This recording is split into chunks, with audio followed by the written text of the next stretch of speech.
السلام علیکم ورحمۃ اللہ وبرکاتہ۔ محرم کا مہینہ چل رہا ہے اور 10 محرم کے بڑے فضائل اور خصوصیات احادیث کے اندر ذکر کی گئی ہیں۔ پچھلے انبیاء علیہم الصلاۃ والسلام کی بہت سی توبائیں اور دعائیں اس 10 محرم الحرام میں قبول کی گئی تھیں، لیکن جب 10 محرم الحرام ایسے وقت میں آیا جب حضرت حسین امام حسین رضی اللہ تعالیٰ عنہ کی شہادت کا واقعہ کربلا کے اندر پیش آیا، تو 10 محرم الحرام میں یہ شہادت کے واقعے نے اور 4 چاند لگا دیے اور اس کی فوقیت اور اس کی مرتبت میں اور اس کے مقام میں اضافہ فرما دیا۔ تو آج ہم کربلا میں آخر ہوا کیا تھا، کیا میٹر تھا، کیا ماجرا تھا اور کیا ڈسکشن ہو رہا تھا حضرت امام حسین رضی اللہ تعالیٰ عنہ اور ابن زیاد کے درمیان، جو یہ اتنا بڑا واقعہ اور یہ کربلا پیش آیا۔ بات اصل شروع ہوتی ہے حضرت امیر معاویہ رضی اللہ تعالیٰ عنہ کے انتقال سے۔ حضرت امیر معاویہ جب ابھی انتقال نہیں ہوا تھا، مرض الوفات کے اندر تھے، تو آپ نے اپنے بیٹے یزید کے بارے میں وصیت کی اور اسے کہا کہ امام حسین رضی اللہ تعالیٰ عنہ اور بڑے بڑے صحابہ اگر وہ تیری خلافت کو تسلیم کر لیں تو تو اپنی خلافت کا اعلان کر دینا، اگر وہ خلافت سے تیری سے منع کریں تو تو اپنی خلافت کا اعلان نہ کرنا، اور ان کا ہر وقت خیال کرنا، جس طرح وہ کہیں اس طرح ان کی بات کو تسلیم کرنا۔ اگر وہ تیرے خلاف کھڑے ہو جائیں تو پھر تجھے محاذ آرائی کرنے کی، ان کے خلاف نکلنے کی، تلوار اٹھانے کی کوئی ضرورت نہیں ہے۔ اگر انہوں نے تیری خلافت کو تسلیم کر لیا تو ساری دنیا تسلیم کر لے گی۔ حضرت امیر معاویہ رضی اللہ تعالیٰ عنہ کا انتقال ہوتا ہے۔ انتقال کے فوراً بعد آپ کے بیٹے یزید کے ہاتھ میں حکومت کی باغ ڈور آ جاتی ہے۔ اس نے سب سے پہلا کام یہ کیا کہ مدینہ کے گورنر کو خط لکھا اور کہا کہ حضرت عبداللہ ابن زبیر، امام حسین رضی اللہ تعالیٰ عنہ اور دوسرے بڑے صحابہ کہ ان سے کہا جائے کہ یہ میری بیعت کریں، اگر یہ بیعت نہیں کرتے ہیں تو ان کو فوراً گرفتار کر کر قتل کر دیا جائے۔ آپ کے پاس جو پروانہ پہنچا تھا، حضرت حسین نے اس پروانے کو دیکھا۔ اس کے بعد آپ مدینے سے نکل کر مکہ تشریف لے آئے، امام حسین بھی مکہ آ گئے اور حضرت عبداللہ ابن زبیر بھی مکہ آ گئے، اور آپ نے صاف انکار کر دیا کہ میں ایک ظالم و جابر اور فاسق شخص کی بیعت نہیں کر سکتا، اس کی حکومت کے اندر اور اس کی خلافت کے اندر نہیں رہ سکتا، میں اس سے برات کا اعلان کرتا ہوں۔ جب مکے کے اندر حضرت عبداللہ ابن زبیر پہنچے تو مکے کے پورے ایریے پر حضرت عبداللہ ابن زبیر کی حکومت ہو گئی۔ اب یزید کو اور لگنے لگا کہ میرے لیے بڑا خطرہ ہے، اور یہ بہت بڑا خطرہ ہے۔ ادھر جہاں حضرت علی رضی اللہ تعالیٰ عنہ کوفہ کے اندر رہتے تھے، ان لوگوں نے بھی یہ محسوس کیا کہ ہمیں حضرت امام حسین کو اپنے خلیفہ بنانا چاہیے، یزید کو نہیں بنانا چاہیے۔ تو حضرت امام حسین کے نام انہوں نے ہزاروں خط لکھے۔ روایات کے اندر آتا ہے کہ 3 اونٹ بھر گئے ان خطوط سے، جو لوگوں نے یہ لکھا ان خطوط کے اندر کہ آپ کوفہ آئیے اور کوفہ میں آ کر اپنی حکومت کی باغ ڈور سنبھالیے، ہم خلافت کی بیعت یزید کے ہاتھ پر نہیں کریں گے، آپ کے ہاتھ پر کریں گے۔ تو آپ نے حالات کا جائزہ لینے کے لیے اپنے بھائی مسلم بن عقیل کو کوفہ بھیج دیا۔ مسلم بن عقیل کے ہاتھ پر ایک دن میں دوسرے دن چند ہی دنوں کے اندر 40,000 لوگوں نے بیعت کر لی۔ جب آپ نے یہ ماحول دیکھا کہ 40,000 لوگ میرے ہاتھ پر بیعت کر چکے ہیں، تو آپ نے خط لکھا امام حسین رضی اللہ تعالیٰ عنہ کے نام کہ آپ فوراً تشریف لے آئیے، حالات اس طرح کے ہیں، ماحول بالکل سازگار ہے، آپ کے ہاتھ پر لوگ بیعت کرنے کے لیے تیار ہیں۔ حکومت کا جھگڑا نہیں تھا، امام حسین حکومت نہیں چاہتے تھے، خلافت نہیں چاہتے تھے۔ امام حسین کا مقصد یہ تھا، آپ چاہتے یہ تھے کہ میں ایک ظالم جابر فاسق شخص کے ہاتھ پر بیعت نہیں کروں گا، مجھے حکومت کا لالچ نہیں ہے۔ حکومت تو لوگ آپ کو خود دے رہے تھے کہ آپ ہمارے اوپر آ کر حکومت کیجئے اور کنٹرول اپنے ہاتھ میں رکھیے اس حکومت کا۔ تو آپ فیصلہ کر لیتے ہیں، بڑے بڑے صحابہ جب آپ مکے سے نکلتے ہیں تو آپ کے آگے آ کر کھڑے ہو جاتے ہیں کہ آپ یہاں سے نہیں جا سکتے، ہم آپ کو نہیں جانے دیں گے، لیکن آپ ان سے پھر بھی یہی کہتے کہ آپ مجھے جانے دو، میں نکلنے کا فیصلہ کر چکا ہوں، اب فیصلہ ہو چکا ہے تو میں یہاں نہیں رکوں گا، اب مجھے جانا ہی ہے، ہر حال میں جانا ہے۔ تو امام حسین مکہ سے کوفہ کی جانب کوچ کرتے ہیں۔ ابھی آپ عراق کی سرحد میں پہنچنے والے ہی تھے، ادھر ابن زیاد نے کوفہ کے ماحول کو بالکل بدل دیا۔ جب یزید کے پاس یہ پیغام پہنچا کہ مسلم بن عقیل کے ہاتھ پر ہزاروں لوگ بیعت کر چکے ہیں اور تمہاری حکومت کے خلاف بغاوت ہو رہی ہے، تو یزید نے ابن زیاد کو کوفہ کا گورنر بنا دیا اور جو پہلے گورنر تھے ان کو یزید نے ہٹا دیا اور ابن زیاد نے وہاں پہنچ کر تمام لوگوں کو خرید لیا اور کچھ لوگوں کو قتل کرا دیا۔ حالت یہاں تک ہو گئی کہ ایک روز مسلم بن عقیل جمعے کی نماز پڑھا رہے تھے اور مجمع پوری جامع مسجد بھری ہوئی تھی، ایسا مجمع تھا۔ آپ نے نیت باندھی، مجمع پورا ٹھاٹے مارتا تھا۔ آپ نے جب سلام پھیرا تو پیچھے ایک آدمی بھی نہیں تھا، صرف اکیلے مسلم بن عقیل رہ گئے تھے۔ ابن زیاد کا ایسا خوف لوگوں کے اوپر طاری ہو گیا تھا، سوائے چند لوگوں کے کوئی آپ کے اوپر بیعت کرنے والا باقی نہیں بچا تھا، سب نے آپ سے بیعت توڑ دی تھی۔ آپ کے چند ساتھیوں کو قتل کیا گیا۔ ان کی شہادت کے بعد آپ کو ایک اونچی بلڈنگ پر لے جا کر نیچے ڈال دیا اور وہاں سے آپ کو بھی شہید کر دیا گیا۔ حضرت مسلم بن عقیل کی شہادت کی خبر جب امام حسین کو ملتی ہے تو آپ عراق کی سرحد میں داخل ہونے والے تھے، تو وہیں پر آپ کو حر بن یزید ملتا ہے 1000 فوجیوں کے ساتھ اور کہتا ہے کہ آپ کوفہ کے اندر داخل نہیں ہو سکتے، میں آپ کو یہیں روکنے کے لیے آیا ہوں، اور ابن زیاد کا کہنا ہے کہ آپ کو یہیں پر روک لیا جائے۔ آخر بہت لمبی چوڑی بات چیت ہوتی ہے اور بات چیت کا کوئی نتیجہ نہیں نکلتا، آپ کو وہیں سرحد پر روک لیا جاتا ہے اور آپ کو اندر داخل نہیں ہونے دیا جاتا۔ کچھ ٹائم گزرتا ہے کہ شمر 4000 لوگوں کو لے کر کربلا کے میدان میں پہنچ جاتا ہے اور یہ ٹوٹل 5000 لوگ ہو جاتے ہیں۔ ادھر 72 ہیں امام حسین رضی اللہ تعالیٰ عنہ کے ساتھ اور ادھر 5000 کا لشکر ہے، اور ان پر ہر ایک ہتھیار موجود ہے، اور محرم کا مہینہ اب داخل ہو رہا ہے۔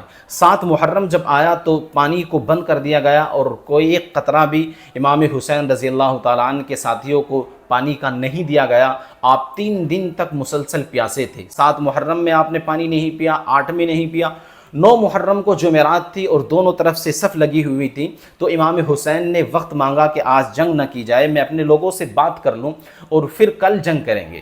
تو امام حسین اپنے لوگوں کے پاس آئے، اپنے بھائی، اپنے بیٹوں، اپنی اولاد اور دوسرے دیگر صحابہ سے آپ نے کہا کہ یہ میری اور یزید کی جنگ ہے، مجھے چھوڑ کر تم چلے جاؤ، تمہاری اور ان لوگوں کی یہ جنگ نہیں ہے، تم اس جنگ کے اندر اور اس میدان کے اندر اپنے آپ کو کیوں جھونک رہے ہو؟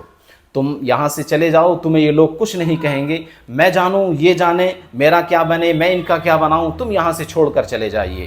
تو امام حسین کی تمام اولاد نے، آپ کے جانثاروں نے کہا کہ ہم آپ کو یہاں سے چھوڑ کر نہیں جائیں گے، جینا بھی آپ کے ساتھ ہے، مرنا بھی آپ کے ساتھ ہے۔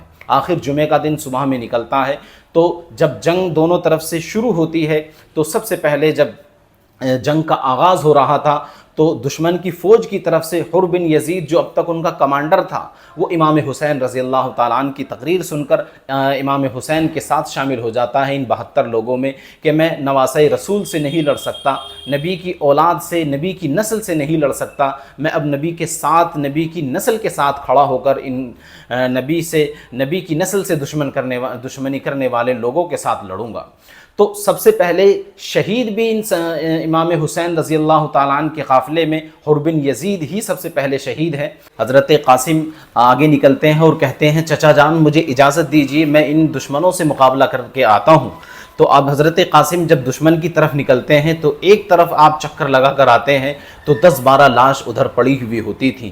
تو ایسا بہادر اور جرنیل اور زبردست قسم کا انسان اور اونچے قد والا حضرت قاسم تھے، اتنی بہادری کے ساتھ لڑے کہ ہر بار لڑ کر آتے اور کہتے چچا جان یہ قوم بڑی بزدل ہے، ان کے لیے تو میں اکیلا ہی کافی ہوں اور ان کو میں اکیلا ہی ان کا قصہ تمام کر دوں گا، اگر پانی کے چند قطرے مل جاتے تو میں اس لڑائی کو اور آسان کر دیتا اور بہت جلد ان کو قتل کر دیتا۔ چچا جان کیا کروں، پیاس سے حلق سوکھا جا رہا ہے، چند قطرے پانی کے ہوں تو مجھے پلا دیجیے۔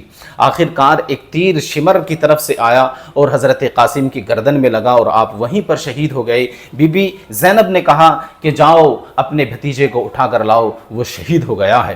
یکے بعد دیگرے حضرت امام حسین رضی اللہ تعالیٰ عنہ کے ساتھی شہید ہوتے جا رہے ہیں۔ جب تمام شہید ہو گئے، چند لوگ بچے، تو 6 مہینے کا آپ کا بیٹا تھا حضرت عبداللہ بن حسین رضی اللہ تعالیٰ عنہ۔